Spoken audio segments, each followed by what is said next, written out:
Hello and welcome to the show where we will be exploring the fashion world and its impact on our youth culture. I'm your host Amy and I will be asking you guys, the people, if you think fashion has an influence and what that influence is on our youth. To investigate, Alfie and T have gone to one of youth culture's most designated shop stops, Camden Market. How do you think the industry of fashion has developed from maybe your time to how you see it now? I think it's actually reversed back. Years and years ago, we used to have mini skirts so tight we were walking with them, you know, juggling along. And it's just reversed itself now, hasn't it? Don't you think? We're now into short skirts and things. So it's got completely turned round. What are you wearing today? Parker jacket. Yeah, is there any inspiration to this look? Big Shack. Big Shack. Man's not hot.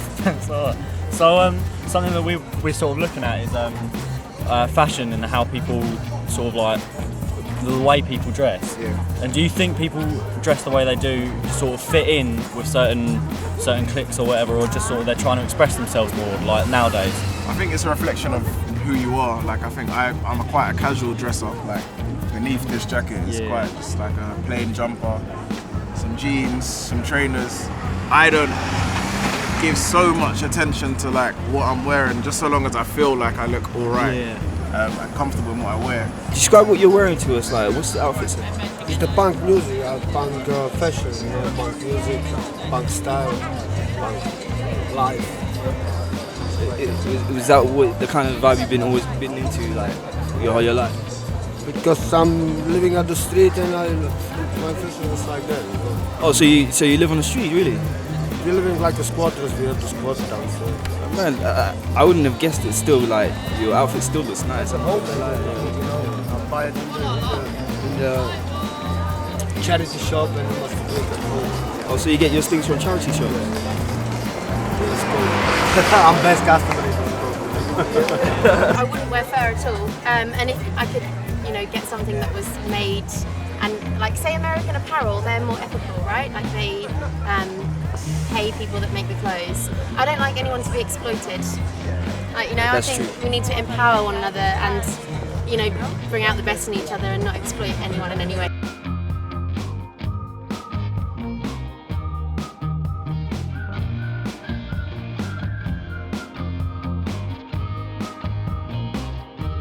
So do you feel like the fashion industry has pros and cons, and if so, what are they? Exploitation definitely is a bad thing, and no one wants to be exploited. And also just the fact that like to be endlessly consuming and churning things out in such a way, we're going to like deplete the planet of its resources ultimately. So that's something that if fashion is going to move forward, we need to be like conscious and aware of that. So maybe we can all just start like recycling and rehashing all the stuff that we have, and then like free everyone in the sweatshops. We're back now with Alfie and T to hear more about their day in Camden Market. Yeah, thanks, Amy. Yeah, it was a very good experience when we went out to Camden Market. We saw a lot of different characters, different looks and styles. One was ranging from punk rock, then he was going to indie, so it was a very good experience. We learned a lot. We were able to capture a lot as well there. Yeah, there was one punk guy who had AKA B shaved into the side of his head, which is a very popular phrase in Camden. Tell I him. can't exactly say what it is, but all coppers are, and then well, you can guess the rest. Yeah. Wow, yeah. It's strange to think that punk was so common back in the 1970s.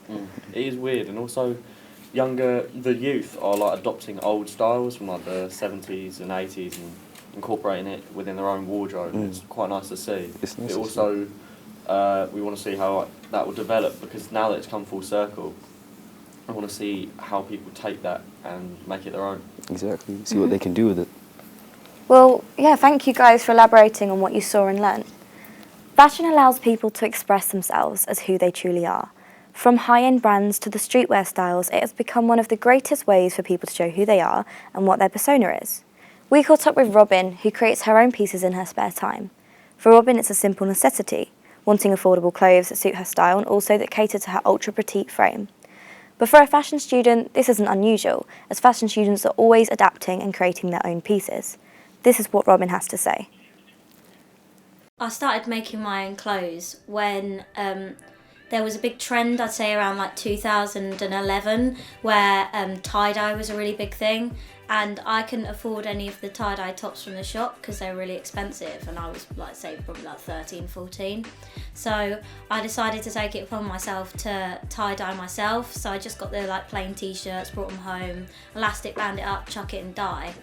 And they came out really well, and they were really successful, and they looked exactly the same as the ones from the shop. I then started going to stuff like pound sales, things like that, like 15 kilo drops, which is like, you go there, you go into like Skips and things, and you just fill up a bag, and then they weigh the bag, and then you take it home. So I'll see like a jacket that has maybe like a stain on it, and then I'll think, oh, I'll bleach that, and then I'll dye that, and then it looks like good as new. Well, I started off mostly with like bleaching and dyeing, because bleach you can get for £2 from like Sainsbury's or Asda, and then like dye is like £3 off the internet for like a little sachet.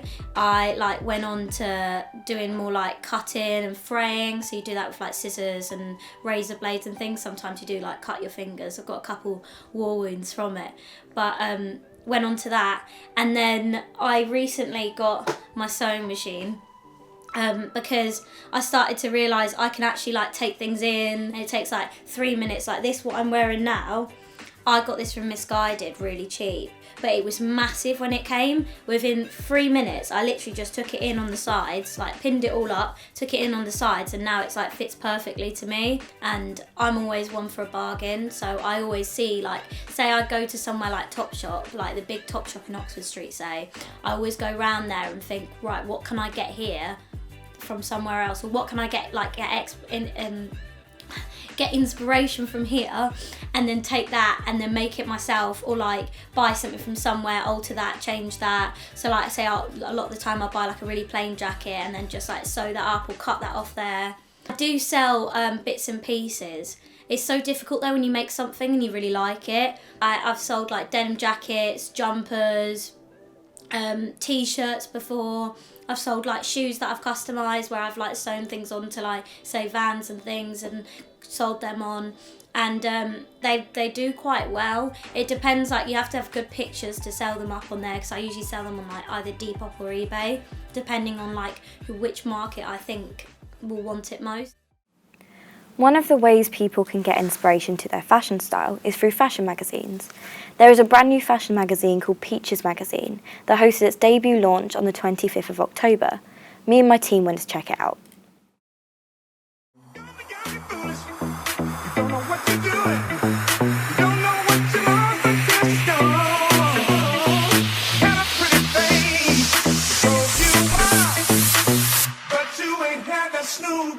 Now you stepping with a G from Los Angeles, where the helicopters got cameras, just to get a glimpse of our chucks and our khakis and our bouncing car. You with your friend, right? She ain't trying to bring over no men, right? She ain't gotta be in a distance. She can get high all in an instant.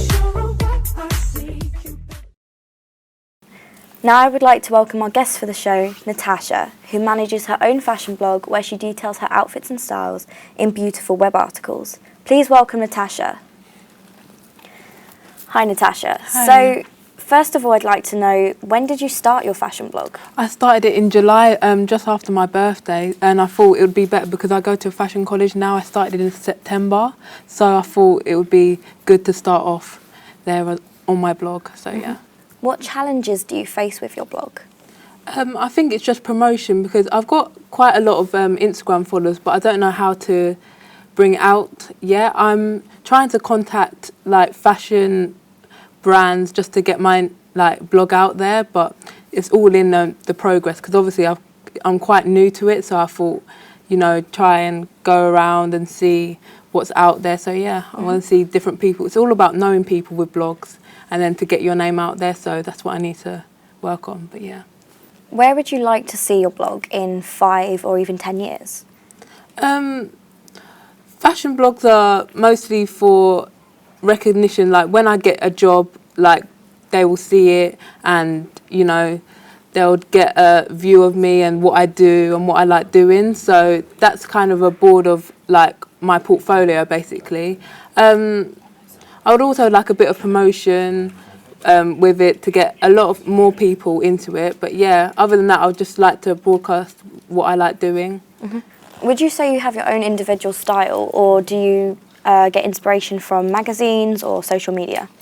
Social media is the main one, Instagram especially. When I look down, I see different trends. Like there's lots of ads that I get on my Instagram about new clothing lines coming out, and I see their feed and see what I like, and I go and shop in it. And I like the way, it's all about layout with Instagram as well. Like if someone looks nice in that outfit, then I go to it and view it. And yeah, that's what I love doing. Okay, well, thank you very much, Natasha. It was great to have an insight on what you do from day to day in your blog. Thank you. Thank you. Remember, you can find the NC Fashion blog in the link shown below. Unfortunately, we have to end now, but next week Alfie and T join me to try out different clothes in charity shops in Brick Lane and try to get a whole outfit for £15 or less.